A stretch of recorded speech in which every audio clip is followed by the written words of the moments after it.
One of the ways you can demystify and get more comfortable with networking is that you realize that it takes sometimes 5, 6, 7 touches to actually the person you're talking to become within your network and will vouch for your opportunities and your skill set.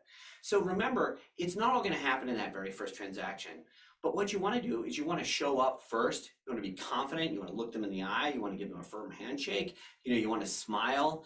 If there's a bunch of people in a room and you're just as super uncomfortable, walking in like I was giving you that networking thing, go look around. See who else is looking really scared and uncomfortable. Go over and talk to them, because you know what? They're going to be so happy and psyched that someone came and talked to them and, took away that pressure that you were feeling. So when you go into a room and you don't know anyone, look for the person who actually seems out of place too and looks uncomfortable. Maybe they're young, maybe they're old, maybe they've never been in this situation, maybe they're poorly dressed. Go over them, make them feel comfortable.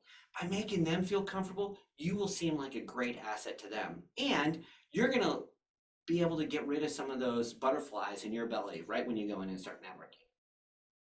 It comes back to multiple touches. When you meet someone at an event, if the opportunity is there to talk to you, everything you have to offer, you can take it. But if it's not, don't force it.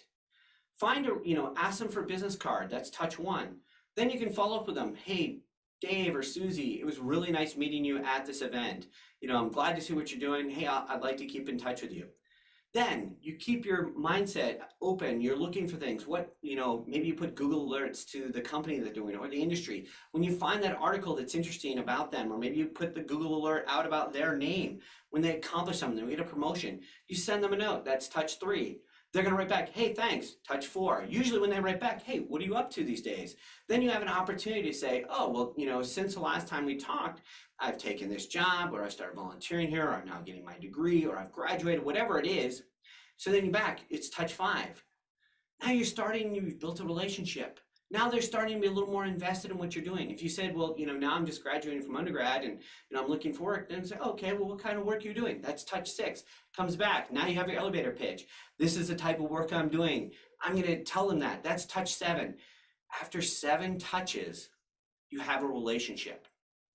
When you talk to people, you got to realize people are giving you their time. So you need to be respectful. So what I talk about on this slide is that you need to realize that when you meet with someone or ask to meet with someone, there's a couple key things. First of all, if you ask them for coffee or lunch, you're buying.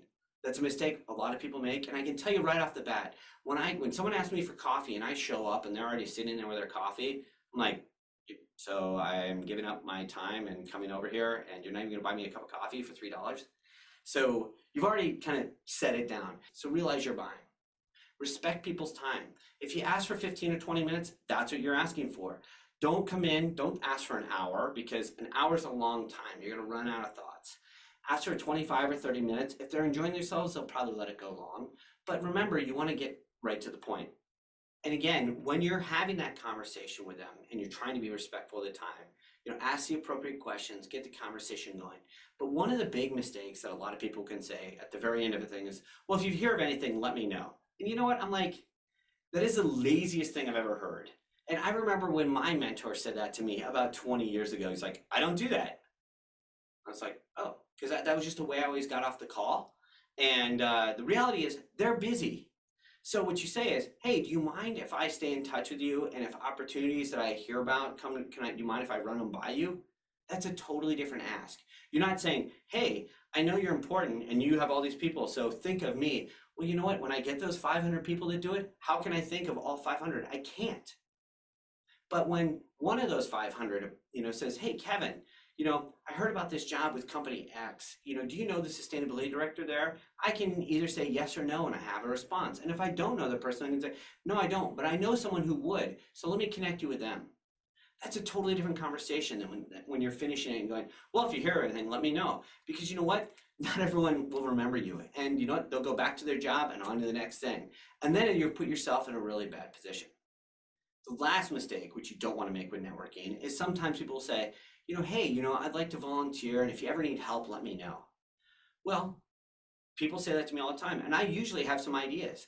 And I can tell you that 3 out of 4 people who say that, I go, oh yeah, well, actually, I need some research on this topic. I had a client who just asked me about this. Could you do this for me by the end of the week? And they're like, oh, no, actually, I can't. I'm really busy. So I'm like, okay, well, then I guess I won't come to you in the future. So if you're going to offer to volunteer time, realize you better do what they say. And, I've done that in the past. When I was younger, too, I would say, oh, you need help volunteering? Someone would say, oh, yeah, can you do some research on battery technology? I need to know what GM and Ford are doing on this compared to Toyota, and I need to know by the end of the week. And I was like, okay, that's a lot more than I thought. Or I'd say yes, and then I wouldn't deliver. Well, you know what? By not delivering or by saying no, you basically said, okay, I'm not going to do it. I falsely said I would do it. So be clear. If you're willing to volunteer, say, hey, if you need a couple hours, over the next couple of weeks, or, be clear as to what you're offering, because you better hold your word on it.